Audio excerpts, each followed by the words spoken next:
नमस्कार, मैं योगेश राणा।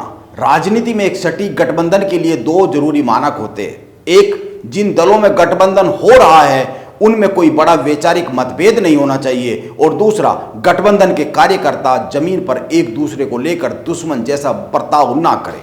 लेकिन ये दोनों ही जरूरी मानक इस समय राहुल गांधी और राहुल गांधी की कांग्रेस के लिए गड़बड़ाए हुए हैं। कांग्रेस के जो गठबंधन अभी बनते हुए दिख रहे हैं, उनके समीकरण में ये दोनों ही मानक गड़बड़ाए हुए हैं, और इसका प्रमाण अभी हाल ही में दो महत्वपूर्ण घटनाओं में देखने को मिला।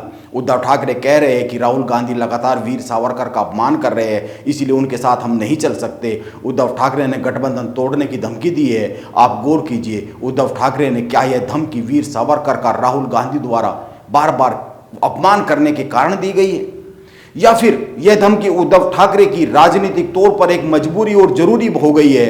वो मौके का इंतजार कर रहे थे और राहुल गांधी ने सावरकर पर टिप्पणी कर दी। उद्धव ठाकरे को यह मौका मिल गया, इसीलिए अब वो कह रहे हैं कि मैं कांग्रेस के साथ नहीं चल सकता, राहुल गांधी के साथ नहीं चल सकता, क्योंकि वो बार बार वीर सावरकर का अपमान कर रहे हैं। आप तीन बातों पर गौर कीजिए। एक, महाराष्ट्र में शिवसेना इसलिए टूटी क्योंकि उद्धव ठाकरे पर हिंदू हितों से हटकर कांग्रेस के पास चले जाने का आरोप लगा। और दूसरी बात, बाला साहब ठाकरे ने सदैव हिंदू हितों की आक्रामक राजनीति की है, उन्होंने कांग्रेस के खिलाफ राजनीति की है। और तीसरी बात, अगर यह मान भी लिया जाए कि महाराष्ट्र में शिवसैनिक अभी तक उद्धव ठाकरे के साथ है, तो क्या शिवसैनिक और कांग्रेस के कार्यकर्ता आपस में कोई जुड़ाव रखते हैं? क्या दोनों में कोई वैचारिक लाइन है जो दोनों को एक दूसरे से जोड़ती हो? क्या दोनों का वोटर कोई आपस में जुड़ाव रखता है? क्या हिंदुत्व के मुद्दे पर वोट देने वाले शिवसैनिक कांग्रेस को वोट देने का मन बना सकते हैं? इस तरह का कोई जुड़ाव बन सकता है? यह कई सारे सवाल हैं। उद्धव ठाकरे पिछले कई साल से गलत राजनीतिक लाइन पर खड़े हुए दिखते हैं। वो इस लाइन को बदलना खुद ही चाह रहे होंगे, और अगर वो मौका तलाश रहे थे तो अब उनको ये मौका मिल गया है। लेकिन क्या मौका मिलने पर भी उद्धव ठाकरे अपनी लाइन को इतनी आसानी से बदल पाएंगे?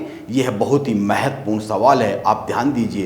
पहली बात, अब उनको लाइन बदलने में परेशानी होने वाली है, क्योंकि अब वहां पर हिंदू हितों की आक्रामक राजनीति भाजपा कर रही है महाराष्ट्र में। और दूसरी बात, यदि सावरकर पर लगातार टिप्पणी करने के बाद उद्धव ठाकरे कांग्रेस के साथ रहते हैं, राहुल गांधी के साथ रहते हैं, तो फिर तो यही कहा जा सकता है कि उद्धव ठाकरे हिंदुत्व की राजनीति को छोड़ने का मन बना चुके हैं या छोड़ने की चाह रखते हैं।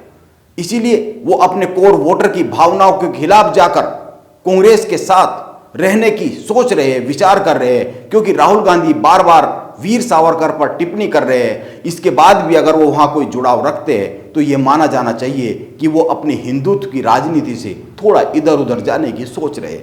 हालांकि राहुल गांधी ने अब कहा है कि वो आगे कोई टिप्पणी करेंगे नहीं, लेकिन इससे एक बात तो साफ जाहिर होती ही है कि राहुल गांधी की जो वैचारिक लाइन है संघ के खिलाफ, वीर सावरकर के खिलाफ, और जो उद्धव ठाकरे की वैचारिक लाइन है वो तो कहीं मिलती हुई दिखती ही नहीं है, क्योंकि उद्धव ठाकरे को जो विरासत में वैचारिक लाइन मिली है वो तो हिंदुत्व की राजनीति की लाइन मिली है, और जो राहुल गांधी की वैचारिक लाइन है वो तो हिंदू महासभा के खिलाफ, वीर सावरकर के खिलाफ लाइन है।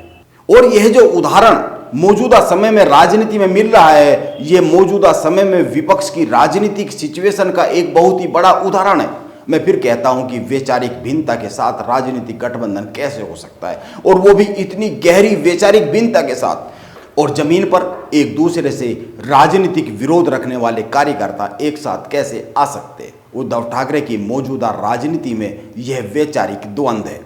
और राजनीति में कहा जाता है कि वैचारिक द्वंद्व अगर बहुत तेजी से ऊपर की तरफ उठता हुआ दिखे तो यह समझना चाहिए कि घनघोर पतन का समय आने वाला है। यह बहुत सीधी सी बात है।